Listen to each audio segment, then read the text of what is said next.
Chapter start होता है। गो कहता है कि 50 टेक्निक है, सर्वाइव करते हो तो कर लो मेरे अगेंस्ट। पाचन कहता है कि क्या कहा तूने, एंड सोचता है कि मैं रिएक्ट तक नहीं कर पाया उसके अगेंस्ट। ये कैसी टेक्निक है जिसे सब लोग रिकॉग्नाइज करते हैं, इवन मेरे कॉन्टिनेंट में भी। और ये टेक्निक बहुत ही ज़्यादा डिफिकल्ट है, तो सारे के सारे लोग इसे 4 टेक्निक तक की यहाँ पे डेवलप कर पाए हैं। मैं रिएक्ट तक नहीं पाया उसका अटैक। कोई भी मास्टर इस टेक्निक के बारे में सोचने तक का भी ट्राई नहीं करता, लेकिन तू कह रहा है कि तूने इसे 1 घंटे में बना दिया।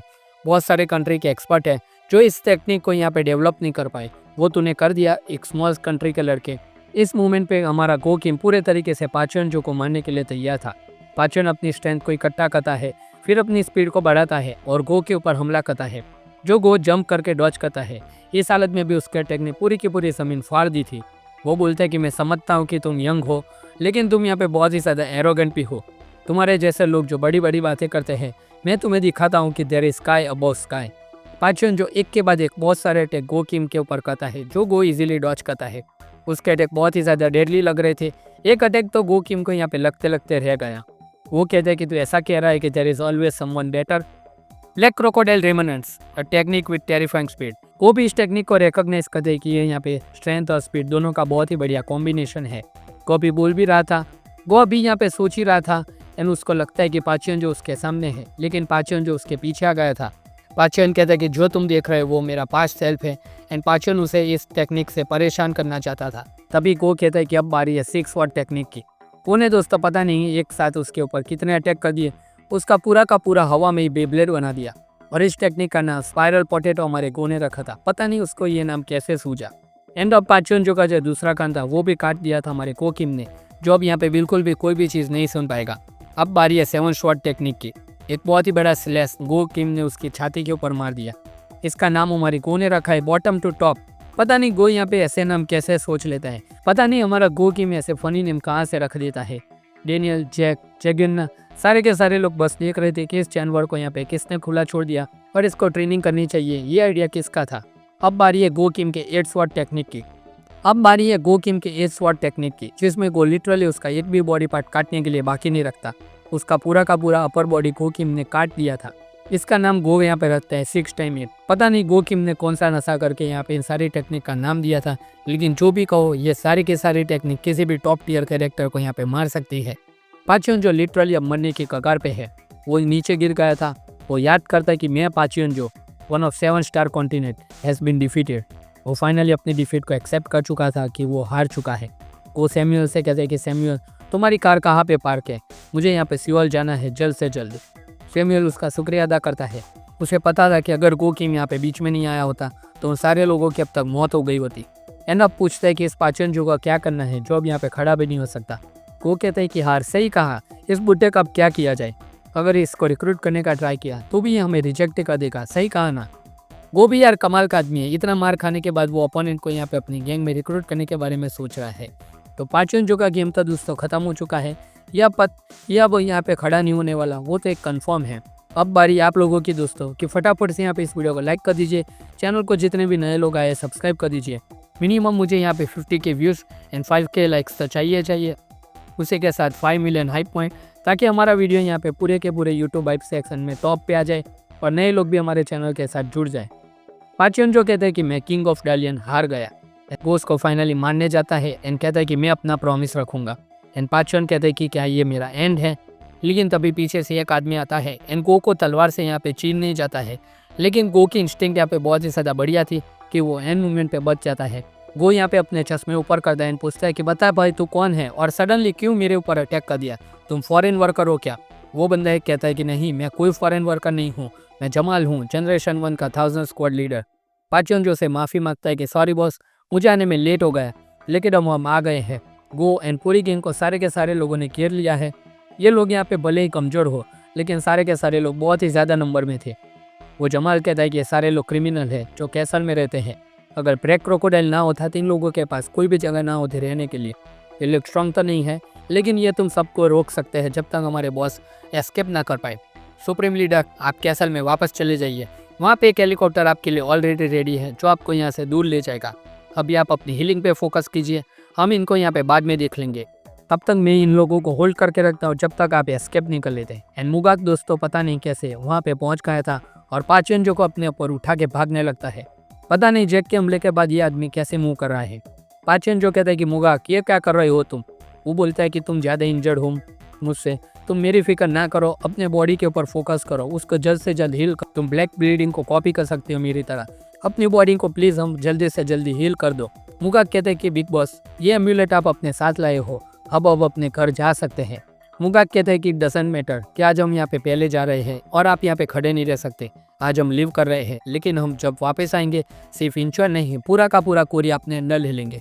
मुगाक कहते हैं कि मैं डरता नहीं हूँ, क्योंकि उस दिन मैं पैदा हुआ था जब तुम मुझसे पहली बार मिले थे। पाचन उसे गुस्से में कहता है कि ये मेरा ऑर्डर है, मुझे यहाँ पे नीचे रखो। वो वार्न करता है कि तुम यहाँ पे मुगाक मर सकते हो। मुगाक के पूरे बॉडी से खून निकल रहा था। वो उसे कहता है कि अपने वुंड को जल्द से जल्द ट्रीट करो। इधर सारे के सारे लोग स्पीड के इंजर्ड मेंबर को मारने जा रहे थे। इन लोगों का यहाँ पे ट्राई था कि जितने बने उतने मेंबर्स को यहाँ पे मार डालो, ताकि यहाँ पे पाचन जो एस्केप कर सके और उसके रास्ते में कोई रुकावट ना बने। जगन्नाथ भी अपनी पूरी ताकत से लड़ रहा था एंड कहता है कि अगर उसको आज जाने दिया तो वापस जरूर आएगा।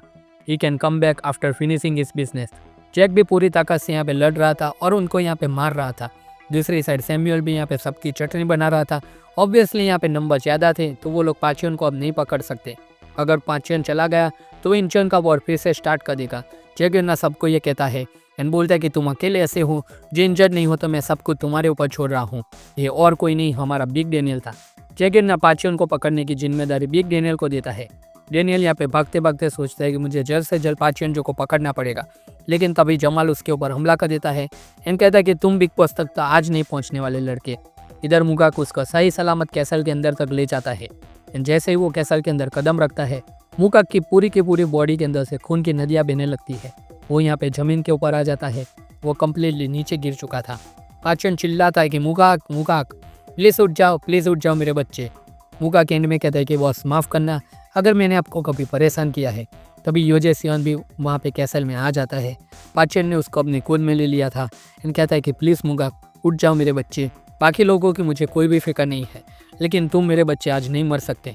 पाचन जो इधर फूट के रो रहा था जैसे कोई बाप रोता है अपने बेटे की मौत पे। मुगाक भी पाचन जो को देख के रो देता है एंड पाचन बोलता है कि प्लीज़ मैं दोबारा मेरे बेटे को नहीं खो सकता यहाँ पे। मैं उस दिन सच में पैदा हुआ था जब मैं आपको मिला था। उस दिन उसको यहाँ पे अपनी असली लाइफ मिली थी। वो उस मोमेंट को याद करता है जब पाचन जो ने उसको यहाँ पे एक छोटा बच्चा था तब बचाया था। एंड पाचन जो को थैंक यू बोलता है कि आपने अपना वादा निभाया। मैं मरते टाइम बिल्कुल भी लोनली फील नहीं कर रहा। एंड ये बोलते बोलते उसके हाथ पाचन जो के हाथ से छूट जाते हैं। पाचन जो अपने बेटे की मौत के ऊपर दोस्तों फूट के रोता है। भले भाइयों ये विलन हो, लेकिन ये सीन देख के मैं भी यहाँ पे इमोशनल हो गया हूँ। आप समझ सकते हो कि मुगाक पाचन जो का बेटा था एंड पाचन जो की यहाँ पे इमोशनल हालत क्या रही होगी। योजी यहाँ पे बीच में आता है एंड कहता है कि बॉस उसका वाउंड हील हो गया होता अगर वो आपको ना बचाने आता। उसने आपके बारे में सोचा कि आप सही सलामत यहाँ पे जिंदा रह जाए। आज की हार याद रखो अपने अंदर एंड वापस आना फाइट करने। ये कहते हुए यूजी ने भी मुगाक को अलविदा कह दिया एंड यही मुगाक की लास्ट विश थी कि आप कम बैक करो। वो पाचन जो को उठाता है कि बॉस लेट्स गो, हेलीकॉप्टर आ गया है, आप जितना वेट करोगे उतना ही आपका सेक्रीफाइस विन में चला जाएगा। पाचन कहता है कि मैं वादा करता हूँ कि वापस जरूर आऊँगा, मैं डालियन को रीऑर्गेनाइज करूँगा और अगर उससे भी काम नहीं चला तो मैं पूरे के पूरे डालियन को बेच डालूंगा। मैं 7 मास्टर को वापस लेके आऊँगा उस लड़के के अगेंस्ट यहाँ पे बदला लेने के लिए, और जिन लोगों ने भी यहाँ पे मुझे मारा उनको काट डालूंगा। मैं सेल्फ रिस्पेक्ट को भूल जाऊंगा। अब यहाँ पे सिर्फ रिवेंज बचा है मेरे जीवन में। मैं उन सारे के सारे लोगों का बदला लूंगा जिन्होंने आज मेरे लिए अपनी जान दे दी है। योजे कहता है कि उस काम में मैं आपकी हेल्प करूंगा, पहले आप हेलीकॉप्टर तक चलो। पाचन कहता है कि नहीं, पहले एक चीज़ है जो मुझे क्लेम करनी है, मुझे ले लेने दो वो चीज़, वो तुम भी नहीं जानते कि वो क्या है, क्योंकि मैंने उसके बारे में कभी तुम्हें नहीं दिखाया। पाचन जो ने एक लॉक को ओपन किया एंड कहता है कि बहुत टाइम हो गया मैंने इसे चेक नहीं किया। अंदर एक एनवलप था जो कि पूरा इंचन था पाचन के अकॉर्डिंग। उसके अंदर अब तक की इंचन से रिलेटेड जितनी भी इन्फॉर्मेशन थी वो सारी की सारी रखी हुई थी। पूरा का पूरा सिटी उस एनवलप के अंदर था, ऐसा पाचन जो मानता है। पाचन कहता है कि मैं इस चीज़ को नहीं छोड़ सकता पीछे। एंड वो हेलीकॉप्टर अभी भी वेट कर रहा है ना, लेकिन जैसे ही वो साइड में दिखता है तुरंत उसका हेड उसकी बॉडी से अलग हो जाता है। पाचन जो दोस्तों यहाँ पे ख़त्म हो जाता है। पाचन जो यहाँ पे ख़त्म हो जाता है, उसके सबसे भरोसेमंद आदमी ने आज उसकी यहाँ पे जान ले ली है। उसका हेड उसकी बॉडी से अलग हो गया एंड नीचे गिर जाता है। योजे सियोन आराम से वो एनवलप उसके हाथ से उठाता है एंड कहता है कि मैंने अब तक इसका पूरा का पूरा भरोसा जीत लिया था, तब जाके उसने मुझे ये दिखाया। पाचन की बॉडी से खून का फुफाना निकल रहा था, जैसा उसके हेड जैसा किसी का भी हेड अलग होने के बाद निकलता है। यूजे कहता है कि लेकिन कोई बात नहीं, अब पूरा का पूरा इंचन मेरा है। तो final boss of Incheon is here guys. अब तक हम लोग जो मान रहे थे कि यूजे सियन यहाँ पे पाचेंजो के अंडर में वर्क कर रहा है, वो सिंपली अपना प्लान को फॉलो कर रहा था। उसने पूरे तरीके से ये गेम को सेटअप किया कि पाचेंजो को यहाँ पे स्पीड की गेम और सारे के सारे लोग मिलकर डिफीट कर ले और यहाँ पे पूरे के पूरे तरीके से वो इंचन को अपने हाथ में ले ले। उस इन्फॉर्मेशन में क्या है वो तो हमें अगले चैप्टर में पता चलेगा, लेकिन उसमें यहाँ पे ऐसा तो कुछ है जिससे यहाँ पे सारे के सारे लोग यूजे सियन के अगेंस्ट सबमिट कर देंगे। क्योंकि अब तक किसी ने भी अगर पाचेंजो के ऊपर हमला करने का नहीं सोचा, उसका कोई तो रीज़न होगा कि उसके पास ऐसी इन्फॉर्मेशन रही होगी। अब वो इन्फॉर्मेशन यूजे सियन के पास है, तो क्या लगता है कि यूजे सियन अब यहाँ पे किसकी साइड लेगा? क्या हमने जैसा सोचा था और प्रेडिक्शन वीडियो में बताया था कि यूजे सियन यहाँ पे जेग्योना का यहाँ पे साथ देने वाला है और इनमें मार देगा पाचेंजो को, ये तो सही हो गया। लेकिन क्या वो सच में ट्रेटर है या फिर उसका कोई बहुत ही बड़ा इविल प्लान है जो अब अगले चैप्टर में रिवील होगा? एंड क्या वो यहाँ पे हमारे किटे किम और जेम्स ले से हाथ मिला लेगा? ये भी यहाँ पे देखने लायक होगा। तो दोस्तों यही था ये लुकिज्म का पूरा चैप्टर 580। आई होप कि आपको ये वीडियो अच्छा लगा होगा। अगर अच्छा लगा तो इस वीडियो को लाइक कर दीजिए, इस चैनल को सब्सक्राइब कर दीजिए, अपने सभी के सभी दोस्तों के साथ इस वीडियो को ज़्यादा से ज़्यादा शेयर कर दीजिए और मिनिमम 5 मिलियन हाई पॉइंट दोस्तों आप ये टारगेट याद रखना। तो हम मिलते हैं आपसे अगले वीडियो में, तब तक के लिए गुड बाय।